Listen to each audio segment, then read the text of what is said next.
Liga. Dan berikutnya kita akan menuju ke Liga Inggris di mana ada Derby Manchester dengan outcome-nya ini luar biasa bagi sisi merah kota tersebut di mana Michael Carrick yang ditugaskan sebagai interim coach melanjutkan sang interim yang sudah digantikan Darren Fletcher mendapatkan penampilan yang begitu impresif dari para pemainnya, salah satu penampilan terbaik United di musim ini dan unggul secara nyaman atas Manchester City.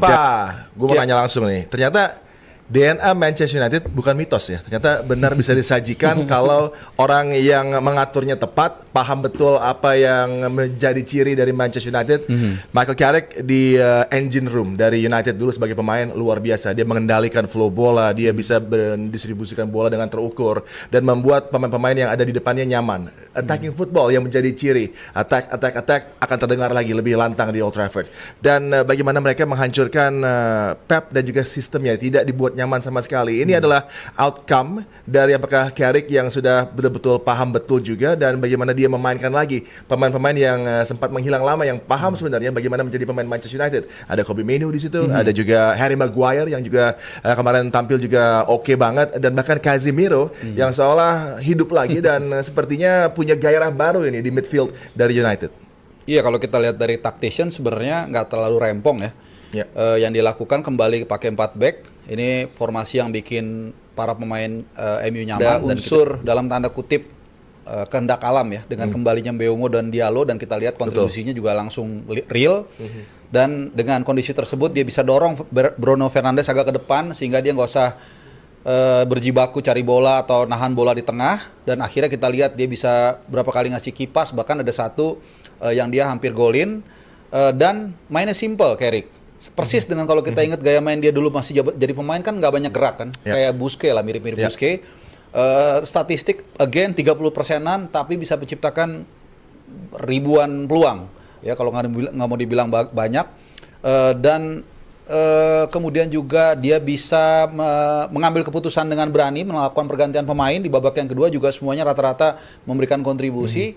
Tapi ya again ini baru pertandingan pertama betul. Tapi begitu di bawah Michael Carrick para pemain itu begitu luar biasa, militan, nyari bola. Nah second ball-nya juga mereka menang dan tadi yang sempat kalau nggak salah Mas Aryo bilang mereka main rondo dengan itu kan menunjukkan PD itu. Jadi bukan sekedar hanya lu bisa menang tapi lu bisa menang dengan gue bisa ngalahin lu nih walaupun melawan Arsenal belum tentu juga berat gitu. Jadi gue senang ngelihat MU bisa main sebagaimana mestinya lagi meskipun untuk dia seperti dulu zaman Alex Ferguson itu masih butuh waktu. Tapi Sabto, kalau lo lihat dengan Carrick yang mengembalikan lagi para pemain di posisi terbaiknya, advance role bagi Bruno Fernandes yang tentunya membuat dia lebih nyaman berkreasi dan bisa terlibat aktif untuk menekan pertahanan lawan dan begitu progresif. Kemudian Mbeumo yang diberikan peran dari tengah ketika statsnya mengatakan bahwa pemain ini di Premier League runs in behind-nya per 90 minutes terbanyak dan terbukti begitu direct mengancam plus dengan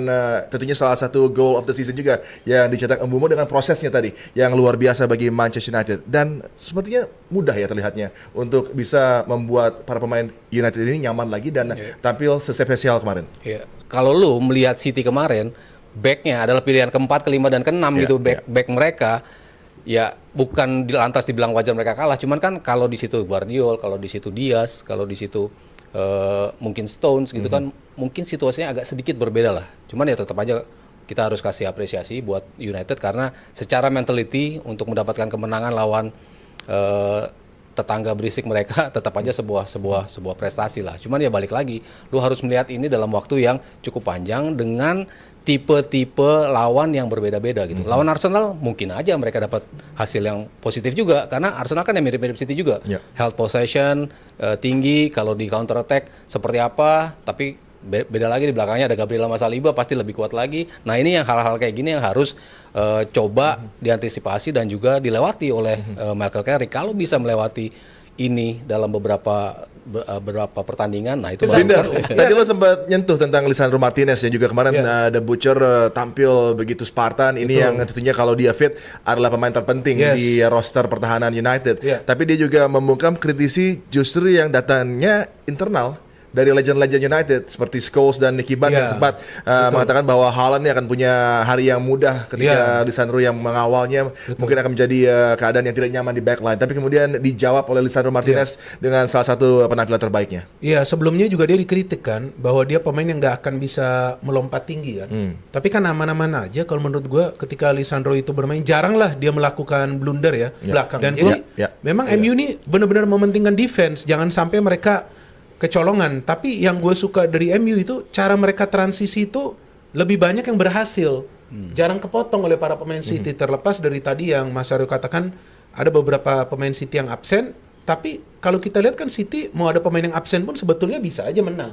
Jadi gue pikir ini taktik yang benar dari Carrick yang gue gak pernah nyangka dia akan bisa membuat para pemain MU mau mengikuti dia. Itu gak gampang. Dan satu hal yang bisa kita lihat betapa nyaman atau happy-nya para pemain MU adalah ketika Casemiro berselebrasi. Ya kan, sampai dia menaiki Carrick itu ketika gol kedua Ketika gol kedua, itu kelihatan banget mereka happy. Apa mau mereka dengan Amorim begitu? Belum tentu. Gue gak lihat sama Ten Hag, belum tentu juga. Tapi dengan Carrick mereka happy. Artinya di awal saja mereka bondingnya udah bagus. Nah ini masalah Sabi di Madrid, nggak seperti itu. Nah itu contohnya kurang lebih. Jadi ketika mereka happy, tapi nanti di Emirates kita lihat happy atau nangis. Nah ini kalau Itu misalnya hasilnya positif ya buat Carrick misalnya, One Harpa. point aja, menurut gue udah top. Minimal 1 poin ya. Top menurut gue. Menurut lo Harpa, Minimal maksudnya. Apakah sudah cukup nih dari 2 laga yang begitu krusial ini buat Manchester United pun juga buat sesama tim yang coba untuk bisa menjadi juara ya, Man City yang sudah mampu diganggu oleh United. Kemudian nextnya akhir pekan ini ada Arsenal yang coba lagi untuk bisa digagalkan upaya untuk bisa meraih title Premier League. Apakah akan ada keyakinan yang lebih tinggi lagi terhadap Carrick sebagai interim coach untuk United? Yang pasti nggak akan gampang ya menghadapi MU sekarang, itu udah pasti. Dan kalau dibilang MU kalau nanti lawan Arsenal 1 poin, it's a good start, of course. Tadi yang udah kita singgung lawan 2 tim contenders dapat 4 poin dan 1 away itu bagus banget. Udah hebat dari tim yang boleh dibilang compang-camping karena kita sama juga bisa berdebat 3 hari 3 malam soal apakah City kalau full tim terus MU bisa menang atau enggak, itu kita nggak ada yang tahu ya. Tapi the way dia menempatkan pemain, menempatkan formasi, melakukan pergantian pemain, gestur tadi Casemiro naik itu tuh mahal banget menurut gua. Itu menunjukkan bahwa ada kekompakan, ada kekompekan di dalam tim. Nah, satu juga yang paling penting adalah siapa nih pelatih? Gue jadi lupa pelatihnya. Michael Carrick. Michael Carrick. Yang advokasi loh. Lupa loh. Bukan Carrick. Carrick kan. Dia tahu seperti apa kualitas MU, seperti apa kualitas City, sehingga dia main apa?